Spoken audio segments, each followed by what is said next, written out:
Hello, I'm Brett Rentmeester, President of WindRock Wealth Management. We have an important story to tell you that you haven't heard from the mainstream investment community. This story is critical to understanding why investors have been prisoner to repeated financial bubbles and crashes over the last decade, and why investors are at risk for an even greater financial bubble on the horizon. This story has been unfolding over the last 40 years in such broad daylight as to go almost completely unnoticed by most mainstream financial analysts. Today, we are on the cusp of perhaps the largest financial bubble in modern history, driven by skyrocketing government debt and unbridled money creation. To be prepared for what lies ahead, investors can't rely on mainstream voices that failed to warn them in the past. Astute investors and business owners must find voices of trust during this next chapter or face devastating consequences. Gold, Government, and a Game Plan is a story of our past link to gold, our current state of government intervention, and the critical game plan ahead for every investor and business owner. Our story begins as the largest equity bull market in history was sweeping through the U.S. during the 1980s and 90s. Investors were spoiled by surging stock markets that made making money and taking risk look so easy that day trading became a profession. As we entered the 21st century, however, something changed. Despite ominous signs that the stock market was an irrationally rising bubble, mainstream voices assured investors not to worry, clinging to broken dogmas like markets are efficient and no one can see downturns coming. What followed, of course, was an epic collapse in internet and technology stocks beginning in 2000, which pulled global stock markets down and saw investors lose nearly half of their wealth in stocks. This downturn gave us the first signs that not all was well under the hood of our seemingly unstoppable economic growth machine. In response to the downturn, policymakers sought to dampen the effects of the bursting bubble by slashing interest rates and printing money. This kicked off what appeared to be a recovery beginning in 2002, but in hindsight, it was an artificial boom. Housing prices expanded to enormous heights on the back of cheap credit, and stock markets rose. As housing prices and the stock market surged ahead, mainstream voices again reassured investors. This time, Federal Reserve Chairman Ben Bernanke dispelled fears that a housing downturn may loom ahead. Tell me, what is the worst case scenario? So we have so many economists coming on our air and saying, oh, this is a bubble and it's going to burst and this is going to be a real issue for the economy. Some say it could even cause a recession at some point. What is the worst case scenario if, in fact, we were to see prices come down substantially across the country? Well, I guess I don't buy your premise. It's a pretty unlikely possibility. We've never had a decline in house prices on a nationwide basis. So what I think is more likely is that house prices will slow, maybe stabilize, might slow consumption spending a bit. I don't think it's going to drive the economy too far from its full employment path, though. From this point, housing collapsed on a scale not seen since the Great Depression, falling over 70% in some markets. At the same time, investors lost more than half of their wealth in equity markets before policymakers again turned to printing money to reinflate the system. So the question is, what are they missing today? For a hint at the answer, let's listen to Treasury Secretary Timothy Geithner in the spring of 2011. He reassured the world that America's massive debt and overspending would not put its bonds at risk of being downgraded by rating agencies. Is there a risk that the United States could lose its AAA credit rating, yes or no? No risk of that. No risk. No risk. Again, That very summer, U.S. bonds were downgraded and a downturn ensued. So what are they missing today? In our opinion, they are missing that a massive inflationary risk lingers somewhere out on the horizon as the bubble in government debt and money printing continues. Further, we believe that we remain in the grips of the same vicious cycle that began with the technology bubble of 2000 and included the housing and stock market downturns of 2008. The roots of this vicious cycle lie in first understanding the history of money itself. Precious metals, both gold and silver, were the anchor of our monetary system for most of human history, keeping money stable and inflation subdued other than during brief periods of war. The Roman Empire moved from bartering physical goods to trading gold and silver coins. However, safely storing gold and silver savings was a problem. By medieval Europe, it was common for those with gold and silver savings to store them in the safekeeping of a goldsmith, who kept them in secured vaults. People would get paper receipts redeemable for their gold at any time. This began the movement toward paper as a medium of exchange. By the 17th century, it was common for governments to issue currency directly and hold gold in vaults to back its value. Each step along this evolution, the end user became more and more separated from the precious metals that they once owned directly. However, people trusted the paper currencies to retain their value due to their backing in gold. Trust is the glue that makes capitalism possible, and nothing aided more in capitalism's rise than gold's role as an anchor of value. This gold standard restricted bankers and politicians from printing money without having the actual gold to back its value. This system was the anchor of our modern global economy until 1933, which marked the beginning of the end for stable money. In the midst of the Great Depression, President Roosevelt confiscated gold from U.S. citizens and then devalued the U.S. dollar, leading to a tripling of prices over the next 40 years. This left only one remaining constraint on unrestricted money printing: the continued ability of foreign governments to redeem their U.S. dollars for gold. But what 1933 began, 1971 finished. In a speech that will one day be viewed as a critical moment in the history of money, President Nixon restricted even foreign governments from receiving their gold. This represented the final break of currency from its historical backing in gold. I have directed Secretary Connally to suspend temporarily the convertibility of the dollar into gold or other reserve assets. Now, what is this action, which is very technical, what does it mean for you? Let me lay to rest the bugaboo of what is called devaluation. If you want to buy a foreign car or take a trip abroad, market conditions may cause your dollar to buy slightly less. But if you are among the overwhelming majority of Americans who buy American-made products in America, your dollar will be worth just as much tomorrow as it is today. President Nixon's actions were not very technical, as he suggested, but actually quite simple. By removing gold from backing the value of the U.S. dollar, money now represented faith only in governments themselves.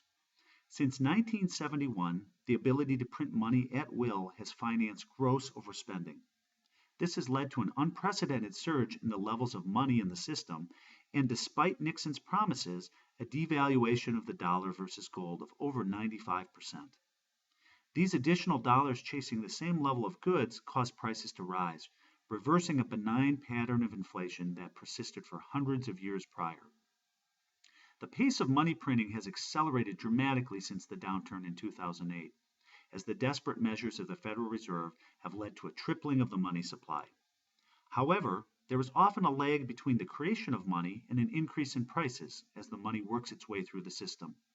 With inflation lagging money supply growth, we are reminded of the wisdom of Milton Friedman and his fool in the shower analogy.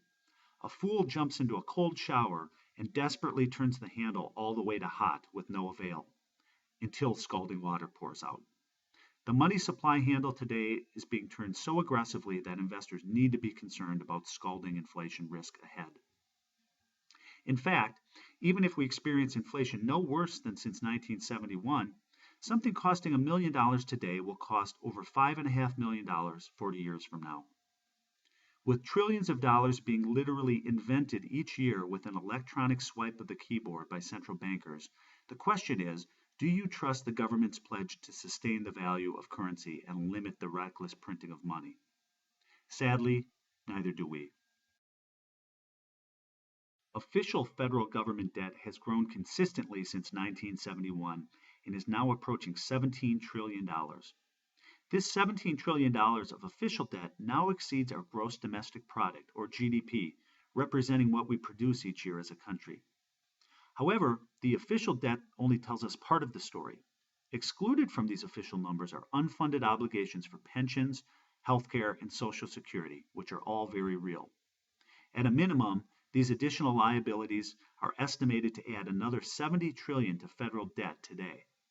Thus, a true estimate of total liabilities puts us at $87 trillion, over 5 times GDP. Further, we are adding in excess of $5 trillion per year in additional liabilities. No amount of economic growth will allow us to grow out of this debt predicament. These numbers are staggering for most people to comprehend. So to do so, let's visualize the Statue of Liberty. Now stack $1,000 bills next to it into the sky. $1 billion reaches the top of the Statue of Liberty. By comparison, $1 trillion will reach nearly 68 miles into the sky. And the total debt of $87 trillion soars nearly 6,000 miles into space. The takeaway here is clear. Even if we don't incur another dollar of debt, the amount of debt already outstanding is unsustainable. Irresponsible decisions in the past have put us in a situation with no easy solutions. Unsustainable debt can only be resolved in two ways, through either default or inflation. We believe policymakers have already made up their minds on the path ahead. The teetering monetary tower illustrates these opposite extremes. Today, the tower is tipping towards collapse and a default of debt. A deflationary collapse from here would be akin to a replay of the Great Depression coming off of much higher debt levels. Let me be clear, no policymaker alive wants this outcome. Presiding over a crash is a sure way to be forever condemned in the history books. It won't happen without massive amounts of money printing to offset it first. Therefore, policymakers have a rope around the tower, pulling it towards inflation. The more money they print, the more the tower tips towards inflation, allowing them to repay today's debts with new money printed into existence in the future that won't be worth as much. If human history is a guide, inflation is the lesser of evils for politicians and bankers. It is history's silent tax on wealth that can't be easily blamed on any person or political party. In between these extremes is today's environment that gives the false appearance of relative stability as the massive economic deflationary forces are offset by the inflationary forces of printing money. Many find today's environment confusing as the tower teeters one way and then the next without a clear direction. Although we may see the tower teeter temporarily towards deflation again, don't be fooled. Inflation is the primary risk ahead.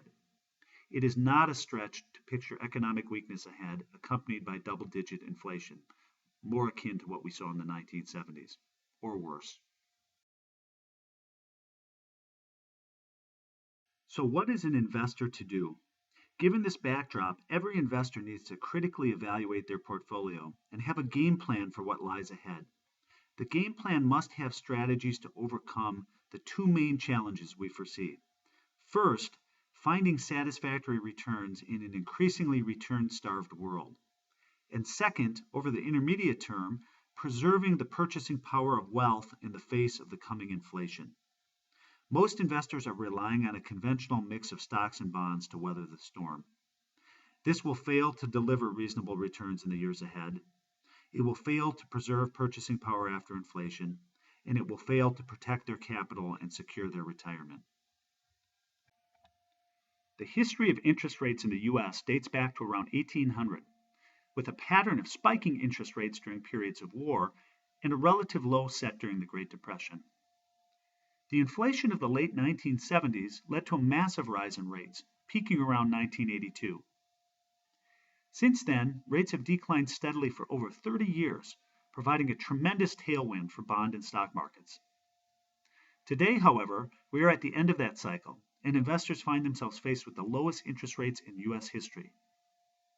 European interest rates follow a similar pattern, but date back nearly 500 years. In some countries, short-term interest rates are actually now negative, returning less capital to savers than they put in. By extension, this means that future return expectations for bonds, which are driven primarily by current interest rate levels, are the least attractive they've been in recorded history, dating back to Christopher Columbus and Leonardo da Vinci. What about equity markets? Although equity markets around the world rebounded strongly from 2008 lows, this has just resulted in recouping losses from the prior period. For now, stocks are marching forward with printed money driving them higher, but we believe that the current corporate earnings are being supported by the false pillar of government stimulus, fueling unsustainable profit margins. Further, we expect equities to face pressure as we first transition into an inflationary future. Investors will be less willing to pay a high multiple on earnings given the eroding impact of inflation. While not abandoning bonds and stocks altogether, investors will need to adjust to a world of waxing and waning investment markets that experience weakness on poor economic news and then rally, for now, on continued government stimulus and money printing. This will not be a period where a rising tide lifts all boats.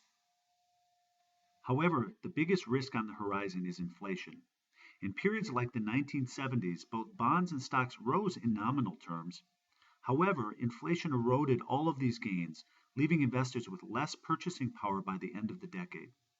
During that same time period, owning hard or physical assets, such as gold, rewarded investors. We expect a similar pattern to develop ahead. Our story concludes by coming full circle to where we began, with money. It is the currency system unbacked by gold that has paved this dangerous and irresponsible path of overspending and money printing. And it is the currency system that will be the epicenter of the inflation crisis ahead. However, there are opportunities to prosper if you can keep your eye on the big picture. Some of the wealthiest families in America made their fortunes during the Great Depression by focusing on the big picture. Like them, we are long-term optimists who view the U.S. as a good long-term company, but one with a bad balance sheet of debt that needs to be addressed before progress can be made. Our advice? Stop relying on mainstream voices. They missed every important turning point in the prior market bubbles and are not warning of the looming inflation risk ahead. On the other hand, many independent investment minds, such as Mark Faber, Bill Gross, and Jeremy Grantham, have called many of these events well in advance of them occurring. You need to find voices of reason that you can trust who are talking honestly about the challenges ahead and providing investment solutions. We serve as that trusted voice for clients. You've worked your entire life to accumulate the wealth you have. Now is the time to take action. But don't just take our word for it.